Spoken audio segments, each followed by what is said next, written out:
Devam etemiz. Мачык Йокуштун артында көзден гайып болду. Ремзи де Йокушта son кекере токталды, айланып Айшеге бакты, son кекере элини салады. Айше де мендилини салады. Эбет, калбим сениннен деркиби жооп берди. Олар айрылыштылар. Айше бир өзү калды. Мачык эле Ремзи бүтүнлөй көздөн гайып болдулар. Йокуш артындагы айванларнын гарып сеслери де яваш-яваш кесилди. Ама Айшенин юреги бу яңгызлыкны дуймайды. Хайыр, бу саба онун юрегине бир шей кирип ерлешкен эди. Татлы, кыймметтүү бир шей. Бу саба аятындагы бүтүн сабаларга бакканда эң жакшы саба эди. Кайдандыр ичине татлы, хош дуйгулар тола.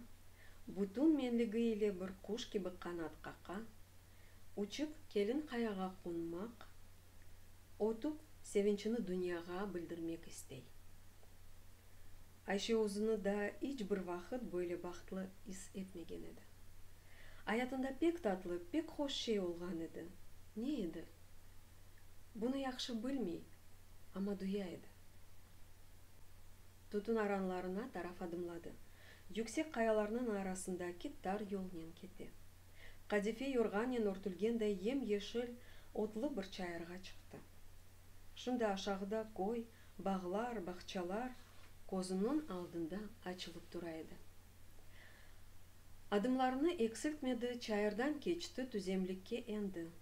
Алчачык кийик фындык тереклеринин арасынан бир ашыктын көз яшлары киби сакин, буллур киби бир өзенчик аккайды. Өзенчиктин янында токталды, тиз чөктү, 2 адым авлакта суу ичинде күчүк бир чалы бар эди. Çalının dalları arasından akıp geçken su hafif dalgalanarak çalıdan uzaklaşkan же katmerlenip akaydı. Koy, deniz, tutun aranları görünmedi. Daha demin güneşinin altın ışıklarında yıkangan Kızıltaş Ayşeni apansızdan terk etip uzaklarga saklangan gibi edi. Sükunetler içinde Ayşe'ge yalnız mavi kok ve sert uçurumlarının kelin kaya bakaydılar. Ayşe sükunet ve yalnızlıktan biraz korkan gibi edi. Hala da tiz çöküp otura. Suğa baktı. Buruşe akkan suda başını çirkin, burnunu yumruq gibi gözlerini mahzun kordu, korktu. Elleri haltıramağa başladı, suğa tekrar baktı. İçinden akız, sen ne kadar çirkinsin dedi. Başı suğa egik, gözleri kapalı, içine tolgan açu ile betinin, burnunun, gözlerinin çirkinligini suğa hızmak ister gibi dizleri üstünde oturaydı. Sonra gözlerini açtı, tekrar suğa baktı. Ama su aka, çirkinligi ise buruşuk akkan suyla beraber akıp ketmeydi. Kalbi kırık, gözleri mahzun, içi acılı, ayakka turaya atkanda özençikinin o bir tarafında karargan kart bir kütükке bir kuş kondu. O kara kanatlarının uçları beyaz, kokusu kırmızı, pek kanı sıcak bir kuşçuk edi. Küçücük çokutçuğu ile başta arkasını, sonra kanatlarının astını kaşıdı. Kuşunu ürküttürmemek istep, Ayşe yerinde kıpırdamayıp tura, tebessümlü gözlerinin kuşunu seyreteydi. Ufacık burnu ile de kanatlarının astını, de kokusunu kaşıydı. Kuş ufacık başını tekrar sağa buktu, solga buktu ve pırıl uçup sudaki çalıga kondu. Kuşun ağırlığı altında çalı devrildi. Ayşe gözlerini kuştan alıp yetiştire almadı, kuşçuk uçup fındık tereklerinin yaprakları arasında gözden gayip oldu. Ayşe mahzun suğa baktı. Lakin daha demin çalının pıtakları arasından yüzünü buruşturup akkan su şimdi tuz akaydı. Endi Ayşe'nin sudaki çeresi de denişti. Ayşe sakin akkan suğa bakıp, gözlerinin, dudaklarının bütün güzelliğiyle gülümsiredi. Gözlerinde ateşler, yanaklarında ağlık, kalbinde umutlar tekrar canlandılar. Yerinden turdu, bayırga tırmaştı, yükseklikке çıktı, kene aşağıda Kızıltaş'ın, Kara Deniz'nin güzel manzarasını gördü. Solda çalılarının yanından koy артындaki tutun aranlarına uzangan eniş yokuşlu yolga taraf adımladı. Оздеп бек жанлы еді. Чапмақ, байырларны, төпелерні, дерелерні ашмақ істейді. Аяқлары Айшені ұзақларға алып кетмек істейлер. Чалыларының арасында құшлар чевілдеше, епісі Айшеге «Гүзелсін, бек гүзелсін» деп тұрғанда еді. Құшларының чевілдемесі, күнешінің алтын ышықлары, дениз, кой ве аят мавы көкнің астында ойле гүзел, ойле хош еді ке, Айшенің яш қалбіні ойлейді бір сарған еді ке, бұтын бұйыжанны төкмек қуанмақ ихтияжынен бір şeyler yapmaq isteydi. Çapmaq, қычырмақ, яхыт ерге ятып топрақны, аятны атешін дудақларынан өпмек. Омызларына яйылған далғалы гүр сачларыны артқа атты, башыны көтерді, аранларға озанған yolda адымлап, яш тендіріс сесінен бір түркі тұттырды. Қая тубысы аз olur. Гүл açarsa yaz olur. Мен саңа гүл дей алмам. Гүлнің өмірі аз olur. Сесі еп юкселе, та ұзақларға уча, сесі юкселген сайын көксі де ифтихарнен қабара, бұттың дүнияға ештірмек істер кебі да жошқын ерлай. Айшенің білген көрген дүниясы Қызылташының дағлары денізі еді. Шымды оның сесі дағларда ақсадаларнен берабер ерге, кеске барып ете. Yolның aşağısında kırmızı tenekелері rüzgarda uçmasın деп damları taşlarмен bastırılған ilk aranlar көрінді. Aranların ogundaki kızlar işlerini taşlap Ayşe'ге bakalar. Ayşe de kızlarga eşittirmek ister keby coşkunluknen türküsünü devam ettiре. Kaya-kayaga bakar, kayadan seller akar. Burma mıyık turganda sakallığa kim bakar? Aranlarının yanında Ayşe'ni seyretken kızlar nihayet yolga taraf adımladılar, avlakta turdular, ellerini ağızlarına getirip, avuçlarını boru yapıp kaçırdılar. Ne var ya Ayşe, yolunu burma mıyıklı kesti mi? Ayşe de toxtadı, elini ağzına getirip cevaplandı. Kesti ya.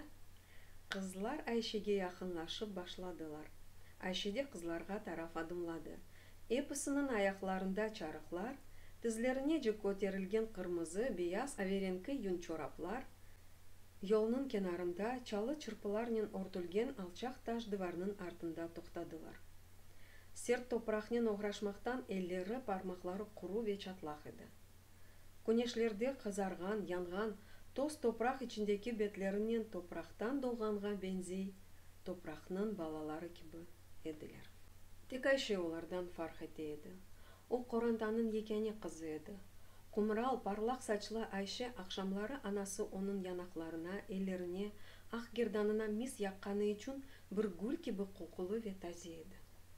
Belki sofada çiçeklerinin, salkımlarının altında uzun vakit oturup, bir şehir kızı gibi gazeta okuğanından ötürü yakşını yamandan ayırdı ete, yaramay şeylerge darılaydı. Koyunun toprağı, güneşi, avasının beslengen, büyügen sağlam vücudunda ince bir ruh peyda olgan edi. Taze heyecanlanır, heyecanı geçken son oturur, dizlerini kollarından sarıp yavaştan ağlar edi. Sükunet uzangan sayın, kendisini ölgende cennette bulunganday his eteydi. Cennet kuşlarının oynay, denizinin, toprağının, dağlarının, koyunun saadet ve tınçlığını kalbinde duyaydı. Şimdi çalılarının артында koy kızları ona bakıp acaba neler düşüne ekenler. Aralarında güzeller de var idi. O güzeller gül gibi taze Ayşe'ni künlemey, boyuna postuna çeresinin güzelliğine suqlanmay ekenler mi? Belki. Çünkü Ayşe künlenilecek kadar güzel idi. Çalılarının артındaki kızlar kıçırdılar. Güzel Ayşe, cümle alem tutun kırarken sen Moskov hanımları gibi dağlarda gezersin. Ondaki güzellik mende olsaydı, mende işsiz güçsüz dağlarda gezer edim. Ayşe çalılar артından kelgen seslerinin samimi olganına inanıp güldü. Hepiniz de benim gibi güzelsiniz kızlar. Aytmasa kız aytmasa, senin gibi güzel olsaydık, biz de sığır aydar edik. Emkelin kaya başında Çoban Seydali'nin rimzisini lafka tutar edik. Айшенин жүзү бирден кызарды, башыны эгди, тутун аранларына тарап адымлады. Кызлар унун артынан күлүшерек оңа бака эдилер. Күлкүлөр арасынан кимирде Айшенин кулакларына кырык копук ибарелер сеслер эшитиле, амма Айше оларны эшитмегендей олайды. Чүнки Ремзинин адыны эшиткенинен жүрегинде аңлашылмаган бир сызлав пайда болгонун дuyду. Индемейип, илериге doğru адымларкен, эппей кериде калган кызлардан бири онун артынан кычырды. Яны юваңа не вакыт ташынажаксың, акыз? Айтса бизге, айтса, Айше. Айше токталды, яваш-яваш кызлардан четленип, даргын бир сеснен жооп берди. Шимдилик бабамдын ювасы меним үчүн эранги ювадан жакшы. Яны ювага ташынажак болсам, эпиңизге хабар этерим. Вай, нече бик дарылды. Шака да аңламай артык, көрдүнмү, акыз? Бабасы Чобан Сейдалинин эвине Айшеге ылайык көрмөй экен. Айтмаса, Киевни Самсундан кетирежек экенлер. Вай. Кызлар шакылдашып күлдүлөр. Айше индемейип тура кызларга бакмайды. Бир шейлер айтажак болду, амма бугазына юмрук киби бир шей келип калды, сеси чыкмады. Агламак истеди, факат аглап боламады. Я не үчүн агласын? Кызлар шака эделер. Кендиси де оларнен дефаларча шакалашкандыр. Күлдү. Ремзин кадырлады, бети текрар жиддийлешти. Амма шакаларына не үчүн Ремзини карыштыралар? Ремзисиз шака этип оламайлармы? Айше тутун аранларына тарап адымлады. Оз аранларына якынлашты. Аран үгүндөгү сырык мейданында эки тарафы балабан тутун сепетлеринен жүклүү ат тура. Атнын янында анасы ара-сыра элини талдалык япарак төпелерге бакайды. Айше заваллы мени беклей деп тушунду, оны ажыды, адымларыны тезлештирди. Күнөш артык аюдагыны кериде калдырган эди. Яйла үстүндө топланган суд бейас агыр булутлар кыбырдамайлар. Ялныз бир булут парчасы инжеден Роман кошунун учурумларынан энип, топ каяга тарап йылышайды. Күнөш яка, шей сачылмаган байырларда соба демирлери киби кызган берекетсиз топуракларынын, сарп каяларынын өзеринде алепсиз бир атеш янайды. Күнөш тутун аранлары ветарлаларыны якып кабырдыга алда биле койлилер ишлерини ташламайлар. Эркес индемейип чалыша, yorgunluklaryny unutup, içlerinden күннүн узамасыны истей эдилер. Байырларда ялныз энип чыккан атларынын, эшеклеринин, оларынын пешинден адымлаган адамларынын сеслери эшитиле. Батталынын эндери киби яш көйлүлөр атларыны түзлүклерде, жолларынын четинде өскен тереклеринин салкынлары астындан жетип кеткенде, түркүдө айта эдилер. Айше булунган еринден шассанын ашагысындагы тарлада чалышкан бабасыны көрө билер эди. Тарла чатрапы армутлары ве дере арасындагы байырда эди. Айше адымларкен ара-сыра бабасына бака, онун тутунлер ичинде көмүлгөн букук белини көрө эди. Бу букук бел аракетсиз калдыкча Айше бабасыны тарланын ортасында сапланган бир каяга бензетейди. Амма аракетке кирген вакытында бабасынын бетиндеги терини, тоз топуракларыны, көзлөрүнүн алдына кетире, бабасынын yorgunluğunu, белинин агырысыны жүрөгүндө эсете, бабасыны дүйнөнүн эң заваллы бир инсаны киби көрөйдү. Кемерде Айше өз-өзүнө суал берейди. Неден бабам бойлой чалыша? Ким үчүн? Не үчүн? Багларыны, бакчаларыны, айванларыны сатсалар, аятларынын сонуна жекечинип оламаз, шээрлерде жашап оламаз эдилерми? Эмди шээр аяты да жакшы дегил эдими? Эбет, бабасы Айше үчүн ажайып бир инсан эди. Чүнки о топурактан башка эч бир шейни көрмөй, дуймайды. Чоң жылдардан бери эвден тарлага, тарладан эвге барып келе, эллери, аяклары топурак тусуна алган, топурак киби курган эди. Күн аякларында чарыклары, аркасында ямаулы көлмеги, башында калпагы тарладан кайткан вакытында бети көзү тоз топурак ичинде эвге кайтып келер, миндерге бир күтүк киби аударылыр, юклап калыр эди. Айше бабасыны бу алда көргенде оны дүйнөнүн эң заваллы бир инсаны деп саяр эди. Ама асылында бабасы о кадар заваллы дегил эди. Чүнки Айше: «Баба, бу топурактан тонөлмедиңизби?» деп не вакыт сорамасын, бабасы башта күлер, соңра жиддий бир табырден жооп берер: «Кызым, топурактан ич тонөлмек мүмкүнмү?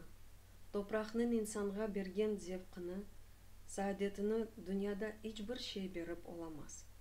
Эбет, топурактын инсанга берген шейлерини башка эч бир шей берип оламаз» деп айтыр эди. Ама насыл? Айше буну эч бир түрлү аңлатып оламай эди. Чүнки бабасы ялгыз байрамдан байрамга кийинир кушаныр эди. Сабадан акшамга же чеккенини айванлар биле чекмейдилер. Максуларыны шээрге алып барып саткан вакытларында Айшеге аяккап, ипек шал, тарак, мис алыр, ама озу үчүн бир шей алмаз эди. Эбет, бабасы: «Иш, yorgunluk, топурак, улар мага зевк берелер» дер эди, лекин асылында шай эдими? Жокса бабасы Айшеге бойле деп айта да, дердини ичинде гизлейми? Айше токталды, бабасына бакты.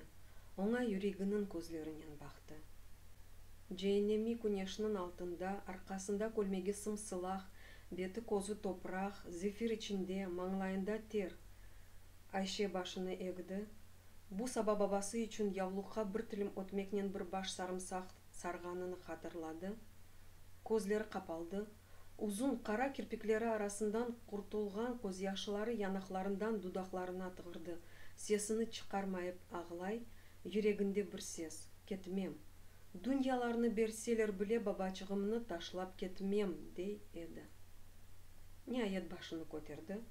Ашагыда тарла ичинде ешил түтүнлөр арасында көмүлгөн бели букук бабасына бака-бака аранга тарап чапты.